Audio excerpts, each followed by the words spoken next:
Hi ಸ್ನೇಹಿತರೆ, ಎಲ್ಲರಿಗೂ ನಮಸ್ಕಾರ. ನೋಡಿ ಸ್ನೇಹಿತರೆ, ಗೃಹಲಕ್ಷ್ಮಿ ಯೋಜನೆಯ 6ನೇ ಕಂತಿನ ಹಣನ ಬಿಡುಗಡೆ ಮಾಡೋದಕ್ಕೆ ಸರ್ಕಾರ ಹೊಸ 4 ನಿಯಮಗಳನ್ನ ಜಾರಿಗೆ ತಂದಿದೆ. ಅಂದರೆ ಸರ್ಕಾರದಿಂದ ಹೊಸ 4 ರೂಲ್ಸ್ಗಳು ಜಾರಿಗೆ ಬಂದಿದೆ.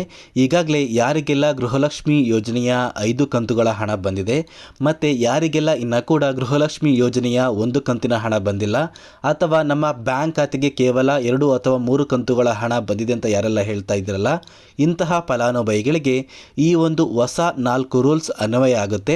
ನೋಡಿ ಸ್ನೇಹಿತರೆ, ನೀವೇನಾದ್ರೂ ಈ ಒಂದು ನಿಯಮಗಳನ್ನ ಫಾಲೋ ಮಾಡಿಲ್ಲ ಅಂದರೆ ನಿಮ್ಮ ಬ್ಯಾಂಕ್ ಖಾತೆಗೆ ಮುಂದಿನ ದಿನಗಳಲ್ಲಿ ಗೃಹಲಕ್ಷ್ಮಿ ಯೋಜನೆಯ ಯಾವುದೇ ಕಂತಿನ ಹಣ ಬರೋದಿಲ್ಲ. ಈ ಒಂದು ಹೊಸ ನಿಯಮನ ಸರ್ಕಾರದಿಂದ ಹಣಕಾಸು ಇಲಾಖೆ ಜಾರಿಗೆ ತಂದಿದೆ.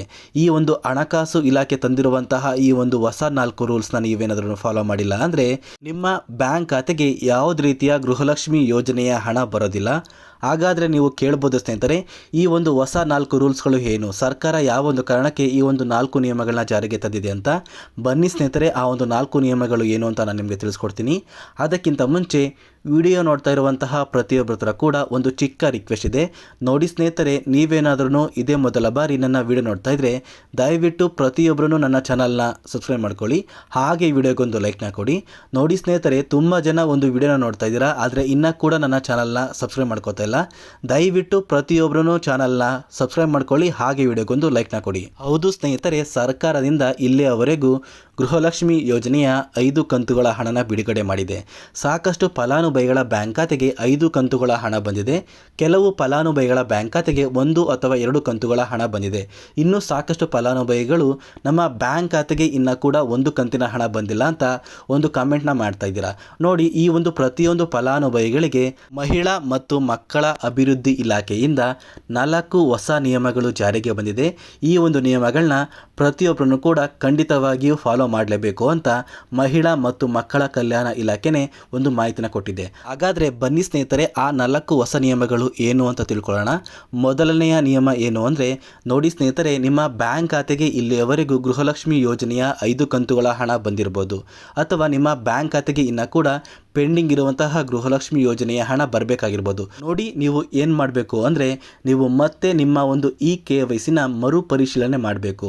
ಇಲ್ಲಿ ಸರ್ಕಾರದಿಂದ ಬಂದಿರುವಂತಹ ಒಂದು ಮಾಹಿತಿಯ ಪ್ರಕಾರ ಯಾರೆಲ್ಲ ಗೃಹಲಕ್ಷ್ಮಿ ಯೋಜನೆಗೆ ಅಪ್ಲಿಕೇಶನ್ನ ಹಾಕಿದ್ದೀರಾ ಅಂತಹ ಫಲಾನುಭವಿಗಳು ಅವರ KYCನ ಮರುಪರಿಶೀಲನೆ ಮಾಡಿಸಬೇಕು ಅಂತ ಮಹಿಳಾ ಮತ್ತು ಮಕ್ಕಳ ಅಭಿವೃದ್ಧಿ ಇಲಾಖೆಯಿಂದ ಒಂದು ಮಾಹಿತಿ ಬರ್ತಾ ಇದೆ.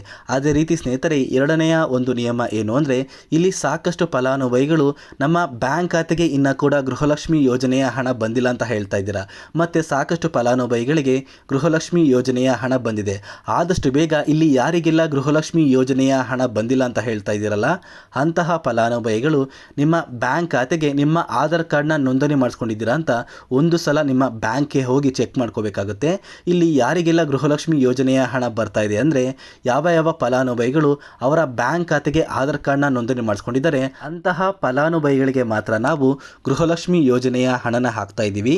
ನಿಮ್ಮ ಬ್ಯಾಂಕ್ ಖಾತೆಗೆ ಏನಾದ್ರೂ ನೀವು ಆಧಾರ್ ಕಾರ್ಡ್ನ ಲಿಂಕ್ ಮಾಡಿಸ್ಕೊಂಡಿಲ್ಲ ಅಂದರೆ ನಿಮ್ಮ ಬ್ಯಾಂಕ್ ಖಾತೆಗೆ ಹಣನ ಹಾಕೋದಕ್ಕೆ ಆಗ್ತಾ ಇಲ್ಲ ಅಂತ ಸರ್ಕಾರದಿಂದ ಒಂದು 2ನೇ ನಿಯಮ ಜಾರಿಗೆ ಬಂದಿದೆ. ಮತ್ತೆ ಸ್ನೇಹಿತರೆ, 3ನೆಯ ಒಂದು ನಿಯಮ ಏನು ಅಂದರೆ, ಇಲ್ಲಿ ಸಾಕಷ್ಟು ಫಲಾನುಭವಿಗಳು ಗೃಹಲಕ್ಷ್ಮಿ ಯೋಜನೆಗೆ ಅಪ್ಲಿಕೇಶನ್ನ ಹಾಕಿದ್ದೀರಾ. ಸೊ ನೀವು ಅಪ್ಲಿಕೇಶನ್ನ ಹಾಕಿ ಆದಮೇಲೆ ಕೆಲವು ದಿನಗಳ ನಂತರ ನಿಮ್ಮ ಒಂದು ರೇಷನ್ ಕಾರ್ಡ್ನ ತಿದ್ದುಪಡಿ ಮಾಡಿಸಿರ್ತೀರಾ, ಅಥವಾ ನಿಮ್ಮ ಒಂದು ಆಧಾರ್ ಕಾರ್ಡ್ನ ತಿದ್ದುಪಡಿ ಮಾಡಿಸಿರ್ತೀರಾ. ಅದೇ ಒಂದು ಕಾರಣಕ್ಕೆ ನಿಮ್ಮ ಬ್ಯಾಂಕ್ ಖಾತೆಗೆ ಗೃಹಲಕ್ಷ್ಮಿ ಯೋಜನೆಯ ಹಣ ಬರ್ತಾ ಇಲ್ಲ. ಮತ್ತು ಸಾಕಷ್ಟು ಫಲಾನುಭವಿಗಳು ನಿಮ್ಮ ಬ್ಯಾಂಕ್ ಖಾತೆಗೆ ಗೃಹಲಕ್ಷ್ಮಿ ಯೋಜನೆಯ ಹಣ ಯಾವ ಒಂದು ಕಾರಣಕ್ಕೆ ಬಂದಿಲ್ಲ ಅಂತ ನೀವು ನಿಮ್ಮ ಗೃಹಲಕ್ಷ್ಮಿ ಯೋಜನೆಯ ಹಣದ ಸ್ಟೇಟಸ್ನ ಚೆಕ್ ಮಾಡಿದಾಗ ಅಲ್ಲಿ ನಿಮಗೆ GST ಪೇಯರ್ ಅಥವಾ ಟ್ಯಾಕ್ಸ್ ಪೇಯರ್ ಅಂತ ನಿಮಗೆ ಶೋ ಆಗ್ತಾ ಇರುತ್ತೆ. ಸೊ ಹಣದ ಸ್ಟೇಟಸಲ್ಲಿ ನಿಮಗೆ ಏನಾದ್ರೂ GST ಪೇಯರ್ ಅಥವಾ ಟ್ಯಾಕ್ಸ್ ಪೇಯರ್ ಅಂತ ಬಂದಿದ್ದರೆ ನೀವು ಗೃಹಲಕ್ಷ್ಮಿ ಯೋಜನೆಗೆ ಅಪ್ಲಿಕೇಶನ್ನ ಹಾಕಬೇಕಾಗುತ್ತೆ. ಇಲ್ಲಿ ಯಾರಿಗೆಲ್ಲ ನಿಮ್ಮ ಒಂದು ಹಣದ ಸ್ಟೇಟಸ್ನ ಚೆಕ್ ಮಾಡಿದಾಗ ನೀವು ಸರ್ಕಾರಕ್ಕೆ ಯಾವುದೇ ರೀತಿಯ ಒಂದು GSTನ ಪೇ ಮಾಡ್ತಾ ಇಲ್ಲ, ಆದರೂ ಕೂಡ ನಿಮಗೆ GST ಪೇಯರ್ ಅಂತ ಬರ್ತಾ ಇದೆ ಅಂತ ತುಂಬ ಜನ ಒಂದು ಹೇಳ್ತಾ ಇದ್ದೀರಲ್ಲ, ಇಂತಹ ಫಲಾನುಭವಿಗಳು ನಿಮ್ಮ ಗೃಹಲಕ್ಷ್ಮಿ ಯೋಜನೆಯ ಒಂದು ಅಪ್ಲಿಕೇಶನ್ ಏನಿದೆ ಅದು ನೀವು ಮತ್ತೆ ಗೃಹಲಕ್ಷ್ಮಿ ಯೋಜನೆಗೆ ಅಪ್ಲಿಕೇಶನ್ನ ಹಾಕಬೇಕಾಗುತ್ತೆ. ಮತ್ತೆ ಸ್ನೇಹಿತರೆ, ನೀವೇನಾದ್ರೂ ನಿಮ್ಮ ಒಂದು ದಾಖಲಾತಿಗಳನ್ನ ತಿದ್ದುಪಡಿ ಮಾಡಿಸಿದ್ರೆ ನೀವು ಕೂಡ ಮತ್ತೆ ಗೃಹಲಕ್ಷ್ಮಿ ಯೋಜನೆಗೆ ಅಪ್ಲಿಕೇಶನ್ನ ಹಾಕಬೇಕು ಅಂತ ಮಹಿಳಾ ಮತ್ತು ಮಕ್ಕಳ ಕಲ್ಯಾಣ ಇಲಾಖೆಯಿಂದ ಒಂದು ಮಾಹಿತಿ ಬರ್ತಾ ಇದೆ. ಮತ್ತು ಸ್ನೇಹಿತರೆ, 4ನೆಯ ಒಂದು ನಿಯಮ ಏನು ಅಂದರೆ, ನೋಡಿ, ನೀವು ಗೃಹಲಕ್ಷ್ಮಿ ಯೋಜನೆಗೆ ಅಪ್ಲಿಕೇಶನ್ನ ಹಾಕಿದ್ದೀರಾ, ನಿಮ್ಮ ಬ್ಯಾಂಕ್ ಖಾತೆಗೆ ಇನ್ನೂ ಕೂಡ ಗೃಹಲಕ್ಷ್ಮಿ ಯೋಜನೆಯ ಒಂದು ಕಂತಿನ ಹಣ ಬಂದಿಲ್ಲ. ನಮ್ಮ ದಾಖಲಾತಿಗಳು ಎಲ್ಲ ಸಹ ಸರಿ ಇದೆ, ಆದರೂ ಕೂಡ ನಮ್ಮ ಬ್ಯಾಂಕ್ ಖಾತೆಗೆ ಹಣ ಬಂದಿಲ್ಲ ಅಂತ ಸಾಕಷ್ಟು ಜನ ಹೇಳ್ತಾ ಇದ್ದೀರಾ.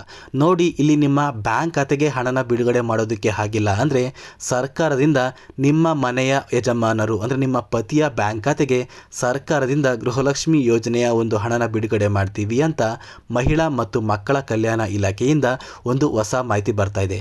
ನಿಮ್ಮ ಬ್ಯಾಂಕ್ ಖಾತೆಗೆ ಇನ್ನೂ ಕೂಡ ಒಂದು ಕಂತಿನ ಹಣ ಬಂದಿಲ್ಲ ಅಂತ ಸಾಕಷ್ಟು ಜನ ಒಂದು ಕಮೆಂಟ್ನ ಮಾಡ್ತಾ ಇದ್ದೀರಲ್ಲ. ನಿಮ್ಮ ದಾಖಲಾತಿಗಳು ಎಲ್ಲ ಸಹ ಸರಿ ಇದ್ದರೆ ನಿಮ್ಮ ಮನೆಯ ಯಜಮಾನರು ಅಂದರೆ ನಿಮ್ಮ ಪತಿಯ ಬ್ಯಾಂಕ್ ಖಾತೆಗೆ ಸರ್ಕಾರದಿಂದ ಹಣನ ಬಿಡುಗಡೆ ಮಾಡ್ತಾರೆ ಸ್ನೇಹಿತರೆ.